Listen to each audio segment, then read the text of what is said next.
Hello welcome back to our YouTube channel. ഞാൻ കഴിഞ്ഞ ദിവസത്തെ വീഡിയോയിൽ ഇട്ടില്ലേ, ഇവിടെ നിറയെ പുളി ഇങ്ങനെ നിൽപ്പുണ്ട്. ഇത് ഇവിടെ ആർക്കും വേണ്ട. അപ്പോൾ എന്തെങ്കിലും കണ്ടോ, ഇങ്ങനെ വേസ്റ്റായിട്ട് കേശൂട്ടം കളിക്കാൻ മാത്രമാണ് ഇത് പറിക്കുന്നത്. അപ്പോൾ ഇത് വെച്ച് എന്തെങ്കിലും ഒരു ഐറ്റം ഉണ്ടാക്കാമെന്ന് വെച്ചു. ഞാനപ്പോൾ ഇതിന്ന് കുറച്ച് എടുക്കാൻ വന്നതാണ്, തീരെ കുറച്ച് മതി. അപ്പോൾ ഇന്നത്തെ വീഡിയോ ഇത് വെച്ചിട്ട് സിമ്പിളായിട്ടുള്ളൊരു കറിയാണ് ഉണ്ടാക്കാൻ പോകുന്നത്. അപ്പോൾ വീഡിയോ എല്ലാവരും ലൈക്ക് ചെയ്യാനും സപ്പോർട്ട് ചെയ്യാനും മറക്കല്ലേ. നമുക്ക് കുറച്ച് മാത്രം മതി, കുറച്ച് പീസ് മാത്രം. കണ്ടോ, ഇത്ര മാത്രം, ഒരു കയ്യിൽ കുമ്പിളുള്ള മാത്രം നമുക്ക് പറിച്ചെടുക്കാം. ഇത്രയാണ് നമ്മൾ എടുത്തിട്ടുള്ളൂ, കുറച്ച് മാത്രം മതി. സിമ്പിളായിട്ടൊരു ഒഴിച്ചുകറിയാണ് ഉണ്ടാക്കാൻ പോകുന്നത്. പിന്നെ നമുക്ക് ക്ലീൻ ചെയ്തെടുക്കണം, നമുക്കൊന്ന് വാഷ് ചെയ്ത് കട്ട് ചെയ്തെടുക്കാം. ഞാനിത് ഉണ്ടാക്കാനായിട്ടൊരു മൺചട്ടിയാണ് എടുത്തിരിക്കുന്നത്. നാടൻ രീതിയിലൊരു ഒഴിച്ചുകറിയാണ്, അതുകൊണ്ട് അപ്പോൾ ഇങ്ങനത്തെ ചട്ടികളിലൊക്കെ വെക്കുന്നതായിരിക്കും കൂടുതൽ ടേസ്റ്റ്. അപ്പോൾ ഇതിനൊരു അരപ്പ് വരുന്നുണ്ട്, അത് കല്ലിലരയ്ക്കുന്നതായിരിക്കും കൂടുതൽ രുചി. പക്ഷേ കല്ലില്ലാത്തതുകൊണ്ട് ഞാൻ മിക്സി കൊണ്ട് തന്നെ അരയ്ക്കാനേ പറ്റത്തുള്ളൂ. അപ്പം ഞാൻ നമ്മുടെ പുളി നല്ലത് നോക്കിയെടുത്ത് വാഷ് ചെയ്ത് കട്ട് ചെയ്ത് എടുത്തിട്ടുണ്ട് നമ്മുടെ ആ ഒരു ചെറിയൊരു മൺചട്ടിയിൽ. എനിക്ക് ചാറുകറിയിൽ മോരുകറിയാണ് കൂടുതൽ ഇഷ്ടം. അപ്പം ഇത് അമ്മയുടെ ഒരു റെസിപ്പിയാണ്, അമ്മ പറഞ്ഞു തന്ന പോലെ ഉണ്ടാക്കിയപ്പോൾ എനിക്ക് വളരെയധികം ഇഷ്ടപ്പെട്ടു. എനിക്കല്ലാതെ ചാറുകറിയൊന്നും ഇഷ്ടമല്ല. അപ്പം ഇതെല്ലാം ട്രൈ ചെയ്ത് നോക്കുക, നല്ലതാണ്. ഇതിൽ നമുക്ക് ആവശ്യത്തിന് ഉപ്പിടാം. അപ്പോൾ ഉപ്പിട്ടിട്ടുണ്ട്. പിന്നെ ഞാൻ അതിലേക്ക് ഒരു 3 പച്ചമുളകും 2 ചെറിയുള്ളിയും കറിവേപ്പില ആവശ്യത്തിന് ഇടുന്നുണ്ട്. ഇത് വേവിക്കാൻ ആവശ്യമായിട്ടുള്ള വെള്ളവും ചേർത്ത് നമുക്ക് ഇതൊന്ന് വേവിച്ചെടുക്കാം. നമ്മളിതൊന്ന് വേവിക്കാൻ വെച്ചിട്ടുണ്ട്.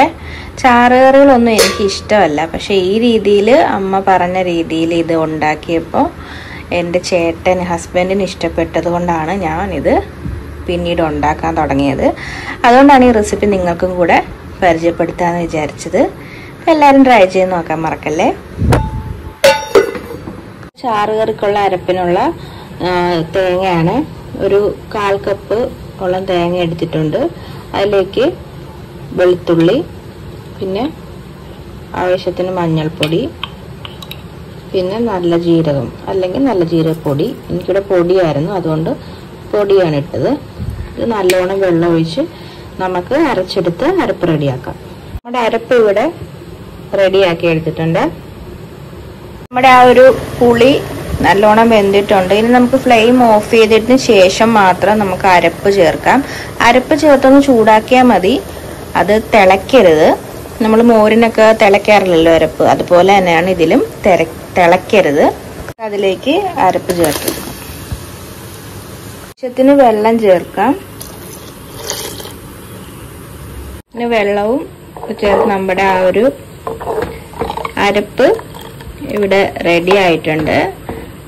പിന്നെ ലാസ്റ്റായിട്ട് നമുക്ക് കടുക് താളിച്ചും കൂടെ ഒഴിച്ചാൽ നമ്മുടെ അടിപൊളി നാടൻ രീതിയിലുള്ള നമ്മുടെ ഒഴിച്ചുകറിയുടെ റെഡിയാകും. നമുക്കിനി കടുക് താളിച്ച് ഒഴിക്കാം. ചട്ടി ചൂടായി എണ്ണ ഒഴിച്ചിട്ടുണ്ട്. എണ്ണ ചൂടായി കഴിയുമ്പോൾ നമുക്കതിലേക്ക് കടുകും ഉലുവയും കൂടെ ഇട്ട് പൊട്ടിക്കാം. കടുക് പൊട്ടിക്കഴിയുമ്പോഴത്തേക്ക് നമ്മൾ ചെറുള്ളിയും വറ്റൽമുളകും കറിവേപ്പിലയും കൂടി ഇട്ട് മൂപ്പിച്ചെടുക്കാം. കടുക് താളിക്കുമ്പോഴത്തേക്കും ചെറിയുള്ളിയും കറിവേപ്പിലയൊക്കെ ഇച്ചിരി കൂടുതലെടുത്ത് താളിക്കണം. അപ്പോൾ കറിക്ക് ഒന്നും കൂടെ ടേസ്റ്റാണ്. അത് കൂടുതലെടുക്കുമ്പം അറ്റപ്പറ്റ എടുക്കാതിരിക്കുക, കുറച്ച് കൂടുതൽ എടുക്കുമ്പോഴത്തേക്കും ആ ഒരു ഫ്ലേവർ ഇറങ്ങുമ്പോൾ കറിക്കൊരു പ്രത്യേക രുചിയാണ്. ഓണം മൂത്തിട്ടുണ്ട്. ഇത് നമ്മുടെ കറിയിലേക്ക് ചേർത്ത് നമുക്ക് സെറ്റാക്കി എടുക്കാം. അങ്ങനെ നമ്മുടെ ഒഴിച്ചുകറി ഇവിടെ റെഡിയാക്കി എടുത്തിട്ടുണ്ട്. നല്ല ആ കറിവേപ്പിലയുടെയൊക്കെ സ്മെല്ലാണ്. എല്ലാവരും ട്രൈ ചെയ്ത് നോക്കുക, സിമ്പിളായിട്ട് ഉണ്ടാക്കാൻ പറ്റിയ നമ്മുടെ ഒഴിച്ചുകറി. അടുത്ത വീഡിയോയിൽ നമുക്ക് വീണ്ടും കാണാവേ. വീഡിയോ ലൈക്ക് ചെയ്യാനും സബ്സ്ക്രൈബ് ചെയ്ത് സപ്പോർട്ട് ചെയ്യാനും മറക്കല്ലേ.